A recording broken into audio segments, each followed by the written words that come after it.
Here we are with Savage Riffs versus the Star Wars. Introduction. It is April 2018. I'm Devin, the GM, and to my left we have X. Mr. Say your name to the Actual microphone. name. Oh, okay. Like just your first name. Mark. Yes, this is Mark. He's new, like Tyler once was. And he is here for this game. And then we just go down clockwise. Tyler. Kevin. And Peter. I should have preempted you about that. We didn't tell Mark Dick about how this works. Started the other way, Devin. I should have started the other way, then he would have caught on, right? Yeah. We're so terrible at this. Anyway, listeners, so this is a game, obviously, that you're listening to. Savage Riffs versus the Star Wars, where we build Savage Riffs characters using the Savage Worlds rules and the Toro Legion Handbook for Riffs, and then we throw them in Star Wars. Specifically the prequels. So you should probably just go rewatch the prequels and the Plinkett reviews, because that's where the reference humor is going to come from, listeners. Just don't even bother. Big chop walkouts. Yeah, pizza pockets, pizza rolls, remember that? Anyway, so, where to start? Savage Worlds. We've run it in Ravenloft previously. It's a high drama, kind of punchy system for like swinging from chandeliers and being very pulpy. Very much in the vein of Flash Gordon or Conan or something you like that you consider pulp, but probably isn't. It's not important. It's a nice little combat system that's very loose and very, the combat's fun and fast. Rifts is a RPG franchise from the 80s that has never gotten a new edition because there's an entire crazy rabbit hole to go down there. But Rifts is basically if you took a toy chest full of action figures and said that they all lived in one cohesive setting and fought each other all the time. So it's a world where it was Earth, and then magic came back like in Shadowrun, and then portals opened up like in, I don't know, Mighty Max. This is more like Pacific Rim. Pacific Rim. I don't know. Portals opened up like in some other franchise when magic came back like in Shadowrun. And then aliens showed up from heavy metal and Cthulhu. And Cthulhu showed up and every myth showed up. And it was a big, crazy ultimate showdown of Ultimate Destiny. And it ruined the world. Like 1,000 years later, humanity's back in a post-apocalyptic North America. And it's full of bullshit from a bunch of different books and game lines. There's hundreds of Rifts books and it's all insane. And it's a game about playing big, dumb things in a big, dumb world and having fun with it. You're not supposed to take it too seriously. The bad guys are literally Nazis that wear skull armor and walk around in skulls with spider legs. I'm not making this up, listeners. But yeah, it's this whole other thing, and it's a system that's a nightmare running called Palladium, and nobody likes it at all. No human being on the planet of Earth likes it. And they made a conversion of it for Savage Worlds, I know you too, called Savage Rifts, and it's playable, and it's fun.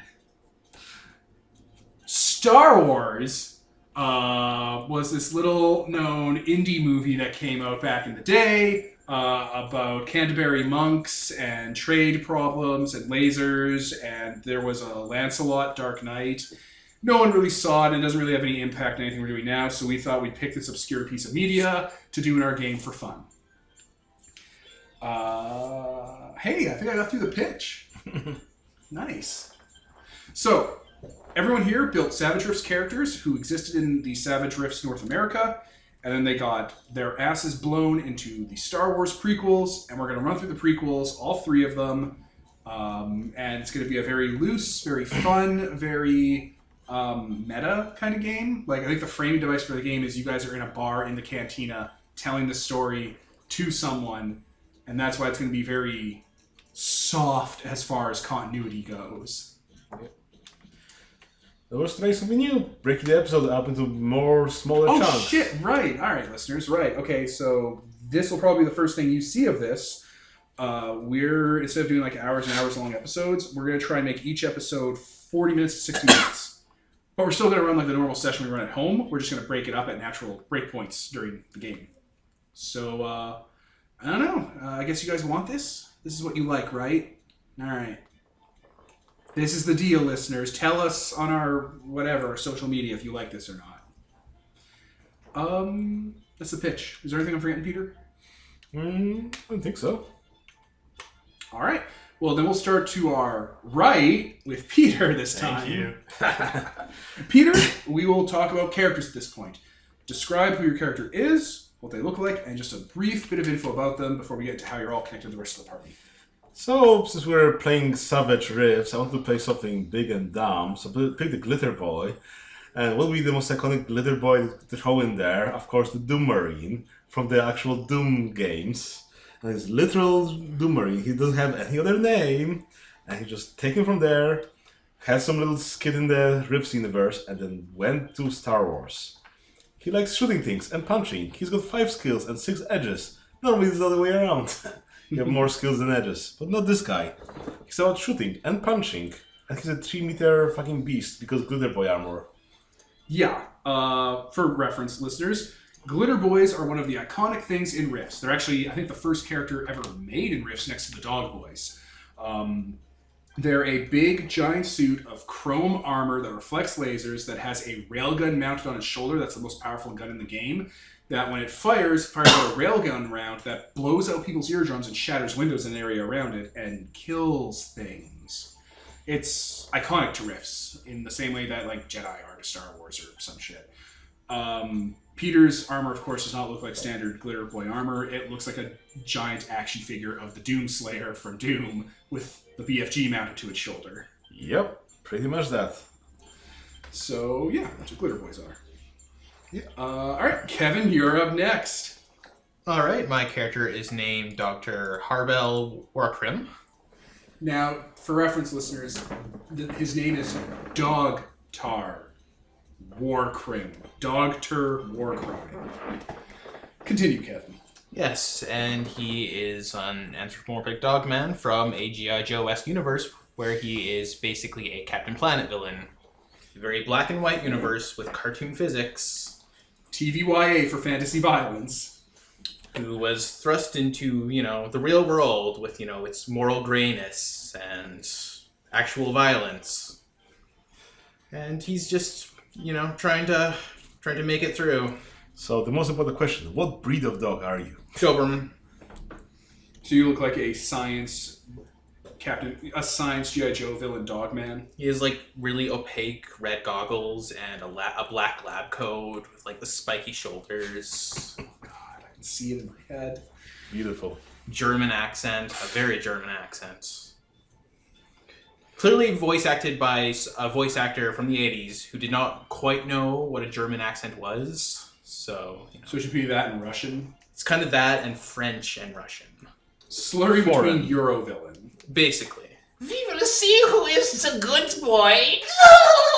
Yeah, he is from an evil Cobra-esque group called Bad Dog, so... It's so bad. The comics that his character are from exist in Rifts, so characters could actually read those comics. He is also well aware he is a cartoon character. Yeah, in your own world, you had meta-awareness. Yeah. So yeah, that's mine. You ended up in Savage Rifts, or in Rifts North America. You tried to join the evil Nazi coalition, but then you found out you were a second-class citizen and they had concentration camps. You're like, whoa, this is not TVYA. He was like, oh, they're Nazis. Okay. Oh, we had a whole episode about them. We didn't air it more than once. It was a very special episode. It was about the dangers of racism. But yeah, his character punked the coalition and stole one of their giant spider mechs, which is a skull with spider legs. Now it's mine. It's fantastic. Perfect.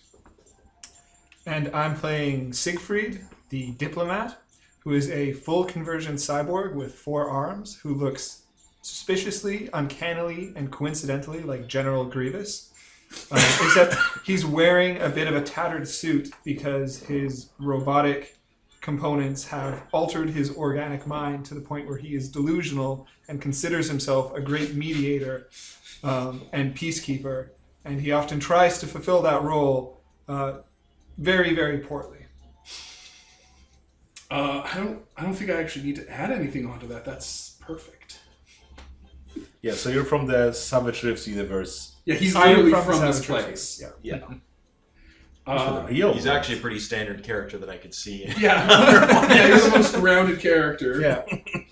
I just love imagining, like, because you look like Grievous, the training session where Grievous is like, I've learned from your Jedi tricks from Count Dooku, and it cuts to like Christopher Lee's Dooku. You know, like, he has his lightsabers. I was like, just put your arms like this, and then he puts his arms up, and then 2 more arms split from his arms, and lightsabers in, and just spin this shit around.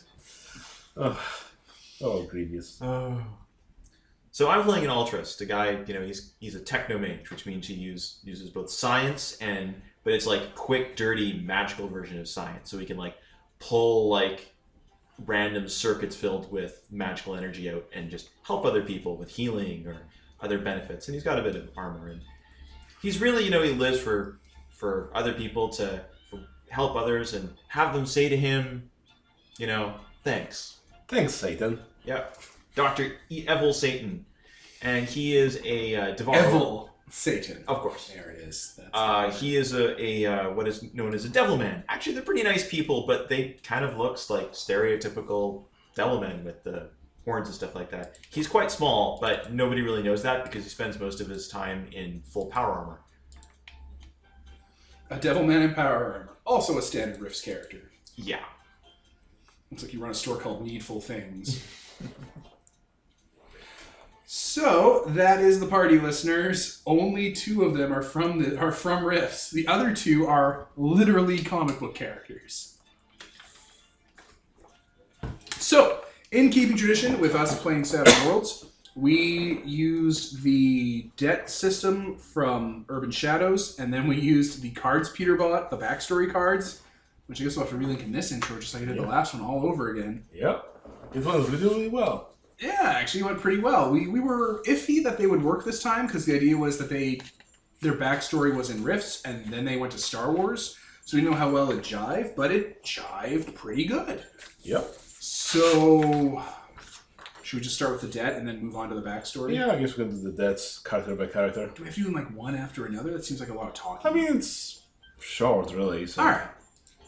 So, listeners, we'll start with the debts and circle around each player, and then we'll circle around to the backstory that was... you can't see him finger quoting. The finger quote backstory unfinger quote we generated with the cards. Okay, so the Doom Marine, he's the hunter archetype from the death list. So his first debt is someone has enlisted you to protect them from something very dangerous. So the Doom Marine is protecting Dr. Satan from the good boys. They'll come up later. Someone keeps you equipped and supplied. So Dr. Satan gives him the ammo and the repairs and so on because he's the scientist here, it seems. And the Doom Marine considers someone their friend, even though the friendship keeps bringing you trouble. So he's friends with the Doctor. And that's the Doom Marine. Doctor. The Doctor. And that's the hunter archetype for the Doom Marine. Perfect. Yeah, you're right. These are quick. Yep. I don't have access to the notes. So here you go. It's almost like I don't have a laptop. We'll get it up and running soon. Oh God, how do you see this? Okay, so I'm the wolf archetype. My first factoid is someone is hiding you from someone or something powerful, and I owe them a debt. I am usually literally hiding behind the Doom Marine because I am one of the few non-combat characters in this, or roughly so. And he is a big titan of, demon-killing metal. Yep. The second one is someone hired you for a job and you fucked it up. Dr. Satan hired me to help infiltrate the Coalition, and I fucked that whole thing up. I'm probably the reason that we got caught so easily. Which, worked out for the best. Now we're in Star Wars. Much simpler time. And A civilized age. someone lives in your territory, benefiting from your protection. And Siegfried, the robot, just lives in my Skullwalker. It's got, room in it. Which made it through the portal. Made it through the portal. I kind of had to wedge it in.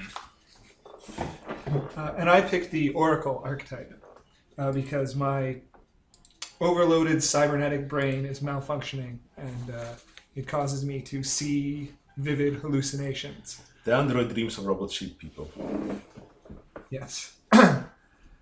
Fortunately, the Dr. Warcrime is there to help me make sense of my troubled, disturbed thoughts and translate these random images and sensations into coherent visions of my place and the place of others in the world. So I owe him a debt for that. I also have these odd recurring dreams of Dr. Satan being crushed to death by a robot that I can never quite see or make out. And I'm always confused and conflicted by that and trying to figure out how to help him. And lastly, I am helping the Doom Marine who came through into this world learn how to be a better, more violent person because I have adroit training in that, considering I come from the Rifts universe. Let's see. Dr. Evil Satan is being helped as the Dog Tour. He was hanging out in a lot of Coalition labs and doing some crazy, crazy work on these portals as a spy for the Tomorrow Legion. Well, the Doctor, when he saw him, an actual evil supervillain, kind of helped make him realize just how evil the Coalition is, and any kind of thought of being an evil Doctor is kind of really hard to keep when even the cartoon evil person is like, yeah, no. When we get into trouble, I call on my good friend Siegfried. He's completely insane, but he's really, really good at the mega violence, and he's not sadistic, he's just crazy. I am trying to keep the Doctor from being an actual supervillain as well. Right now he's got that whole, PG 9-year-old kind of villain thing going on right now. And he would prefer to have Doctor be that than turn into, an actual supervillain. So he's kind of trying to coddle him and keep him from the worst realities of the Rift world, or I guess the Star Wars now. I mean, it's easier in Star Wars. Nothing bad happens there. People don't bleed there. There are no corpses. Nothing bad happens there. There's no paper in Star Wars. This is something I've been watching, I've been keeping an eye on forever. Up until the latest movie that came out where there were fucking books in the tree, you never see paper. Think, search your memories. You never see paper. Don't they have cards or something? They don't have paper. No, there's a Sabak game, which is like undescribed game. But it's made of glass and like fiberglass and metal. Yeah, then you got the Digitic tables, which are just, holographic chess, and so on and so on. Yeah, I might be getting it mixed up with something from I mean, Star Trek. when you need to send a message, you take the, mouse droid and send it off in its merry way. So, Maybe my character can invent paper in Star Wars and patent it. He'll be able to make millions. I say, next time you watch Star Wars, go paper. And you were thinking of, the cutting corners in Battlestar Galactica with their corner cut paper, but... Christ. They're space paper. Where were we? Was that all? Yeah, that was all the deaths. Alright. Totally derailed because of paper.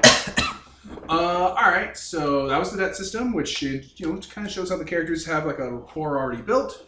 So then we used Peter's cards, and this is what we got. Okay, so first combination was the Doom Marine. Had an ulterior motive during our event of being found. But basically, I guess what's the backstory of that, the being found event? You must have been invading the place to try and get access to the portal.